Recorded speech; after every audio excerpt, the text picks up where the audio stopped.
Hello friends, ఈరోజు మనము వినాయకుడికి ఉండ్రాళ్ళు ఎలా చేయాలో నేర్చుకుందాము. ప్లస్ వినాయకుడికి ధోతి ఆర్ పంచ కట్టడం కూడా చూసుకుందాము. ఎలాగో వినాయక చవితి వస్తుంది కదా, అప్పటికి మనకు పనికొస్తుంది. ప్లస్ ప్రతి నెల మనకి సంకష్టహర చతుర్థి వస్తుంది, పౌర్ణమి వెళ్ళిన థర్డ్ డే. ఆ రోజు కూడా గుడిలో చాలా పూజలు జరుగుతాయి, బాగుంటుంది. నేను అందుకని ఉండ్రాళ్ళు చేశాను గుళ్ళో ఇవ్వటానికి. 21 ఉండ్రాళ్ళు చేసి ప్రసాదం ఇస్తాము. దీనికి ఫస్ట్ బియ్యం తీసుకొని కడుక్కోవాలి. 1 గ్లాస్ బియ్యం తీసుకున్నాను. అవి కడుక్కొని మిక్సీలో వేసుకొని రవ్వ చేసుకోవాలి. ఒకవేళ అది మనకి రాకపోతే బయట కూడా మనకి బియ్యం రవ్వ దొరుకుతుంది, దాన్ని ఆ రవ్వను తీసుకోవాలి మనము. నేను మిక్సీలో వేసుకున్నాను. మిక్సీలో కొంచెం ఓపిక్గా కలుపుతూ ఒక 2 సెకండ్స్ 3 సెకండ్స్ పెట్టి కలుపుతూ ఉంటే మధ్య మధ్యలో మనకి అది రవ్వ వస్తుంది, చక్కగా ఉంటుంది ఇంట్లో చేసుకుంది. తర్వాత 1 గ్లాసు బియ్యం పోసాం కదా, ఒక 2.5 గ్లాసులు నీళ్లు పోసుకోవాలి మనము. నీళ్లు పోసుకొని అందులో దానికి సరిపడా కొంచెం ఉప్పు వేసుకోవాలి. ఉప్పు తక్కువగానే పడుతుంది, ఉప్పు వేసుకోవాలి. తర్వాత పెసరపప్పు కడిగి అందులో వేసుకోవాలి. పెసరపప్పు కానీ శనగపప్పు కానీ కడిగి వేసుకోవచ్చు, ఉడికిపోతుంది. నానబెట్టాల్సిన అవసరం ఏమీ లేదు.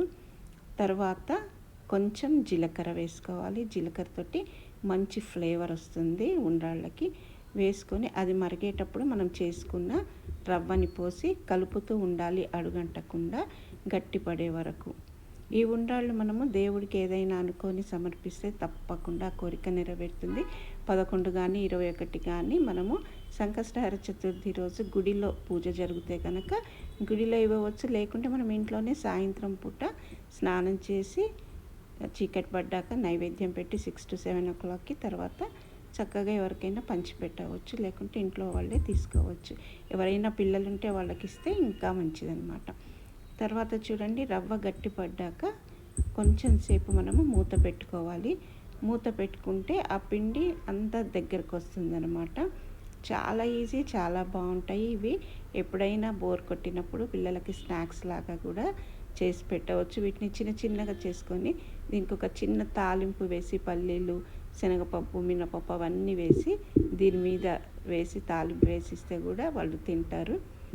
తర్వాత వీటిని కొంచెం నూనె రాసుకొని చిన్న చిన్న రౌండ్స్ మనకి ఏ సైజులో కావాలో ఆ సైజులో బాల్స్ లాగా చిన్న చిన్న లడ్డూలు చేసుకోవాలి. నేను ఒక చిన్న నిమ్మకాయ అంతనే చేశాను, చాలా పెద్దగా చేయలేదు. కొందరు పెద్దగా కూడా చేస్తారు, అది మన ఇష్టం అన్నమాట.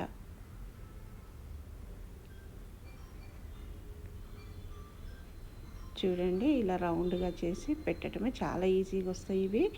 పిండి ఆ రవ్వ ఒక్కటి ఉడికేది చూసుకుంటే చాలు. అదేమీ లేదు, 1 గ్లాస్ బియ్యానికి 2.5 గ్లాసుల నీళ్లు పోసి ఉడికించుకోవాలి. ఇది వినాయకుడికి చాలా ఇష్టమైన ప్రసాదము ఉండ్రాళ్ళు. తర్వాత మనము ఇడ్లీ ప్లేట్స్ ఉంటాయి కదా, అవి తీసుకొని దానికి నెయ్యి కానీ నూనె రాసుకొని అందులో వేసుకోవాలి. ఒక్కొక్క ప్లేట్లో 2 అంటే 4 ఉంటే 8 పడతాయి. లేకుంటే ఒక్కొక్కటి మీ దాన్ని సైజుని బట్టి మీరు అందులో వేసుకొని కుక్కర్లో పెట్టేసుకోవటమే. నేను ఒకటేసారి 4 ప్లేట్స్ పెట్టాను, 4లో ఒక 26 వచ్చేసాయి నాకు. ఇంకా దాన్ని కుక్కర్లో పెట్టి సేమ్ ఇడ్లీ ఉడికించినట్టే స్టీమ్, వెయిట్ పెట్టకూడదు. ఇడ్లీ ఎలా ఉడికించుకుంటామో ఒక 8 minutes అలా ఉడికించుకోవటమే. గట్టి పడిపోతాయి, చక్కగా ఉడికిపోతాయి. అందులో ఉన్న పప్పు కూడా ఉడికిపోతుంది మనకి.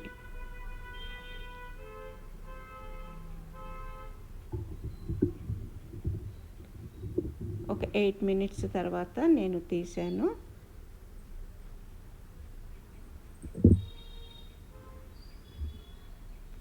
చూడండి ఎంత బాగా ఇట్లా. కొందరు ఒక్కొక్కసారి అది స్ప్రెడ్ అవుతుందన్నమాట సరిగ్గా లేకపోతే. ఆ లడ్డూలు ఎలా చేసామో అలానే ఉడికినాయి. అవన్నీ నేను ఒక బాక్స్లో వేసుకున్నాను.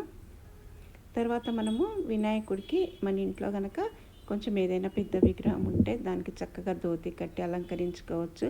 ఎలాగో అన్నీ మనకి పూజల రోజులే స్టార్ట్ అవుతున్నాయి కదా, ఎంతో అందంగా ఉంటుంది. చిన్న చిన్న విగ్రహాలున్న చిన్న క్లాత్ తీసుకొని మనము దానికి కట్టుకోవచ్చు. అది ఎలాగో కూడా చూద్దాము మనము. ఒక్కటి నేర్చుకుంటే మనము అన్ని విగ్రహాలకి ఆ విధంగా కట్టుకోవచ్చు అన్నమాట మనము. నేను దీనికి ఒక కండవా తీసుకున్నాను. కండవాని 4 మడతలుగా వేసాను. అంటే కండవాకి అటు ఇటు అంచులు ఉంటాయి కదా, 4 మడతలు వేసాను. చాలా ఈజీ చూడండి. 4 మడతలు వేసి ఒక్కటి ఇలా పక్కకి తిప్పాలి మనం. దానికి ఆపోజిట్ డైరెక్షన్లో తిప్పుకోవాలి. తిప్పుకొని దాన్ని ఫోల్డ్ చేసుకోవాలి. కొంచెం నేను తక్కువ చేశాను, ఇంకా ఎక్కువ ఫోల్డ్ చేసుకోవాలి. అంటే విగ్రహం ఎంత ఉందో అంత సైజుకి తగ్గట్టు మనం ఫోల్డ్ చేసుకోవాలి. చూడండి, నేను అంత ఫోల్డ్ చేశాను. ఫోల్డ్ చేసి మధ్యలో ఉన్న పోర్షన్ని పైకి తీపియాలి అంతే.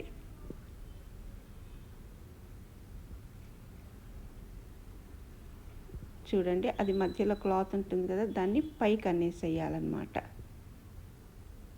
ఇంకా మనం పిన్ను కూడా పెట్టాల్సిన అవసరం లేదు. చూడండి, అలా మనకు సేమ్ పంచ షేప్లోనే వచ్చేస్తుంది అట్లా వేస్తే.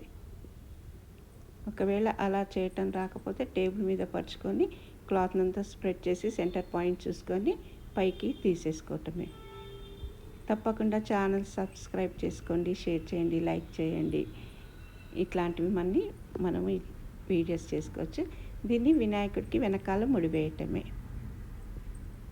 ఇది చిన్న విగ్రహాలకు కూడా ఇదే పద్ధతిలో మనము చిన్న క్లాతులకి చిన్న బార్డర్స్ కుట్టించుకొని వేసుకోవచ్చు మనం. దాన్ని కొంచెము అన్ని వైపులా చక్కగా ఎత్తుపల్లాలు లేకుండా సరి చేసుకోవటమే. ఇంతే అన్నమాట. చాలా అందంగా ఉంటుంది. ఇంట్లో కనుక పెద్ద విగ్రహాలు ఉంటే ఇలా కట్టి ఎక్కడైనా పెట్టుకుంటే, ప్లస్ చిన్నవి ఎప్పుడైనా పూజలప్పుడు కావాలి అనుకుంటే ఇలా కట్టుకోవచ్చు మనం. చూడండి, పైన ఏదైనా కండవా వేయచ్చు, లేకుంటే ఏమైనా దండలు ఉంటే దండలు కూడా వేయచ్చు. తప్పకుండా ట్రై చేయండి, చాలా బాగుంటుంది. ఛానల్ని సబ్స్క్రైబ్ చేసుకోండి.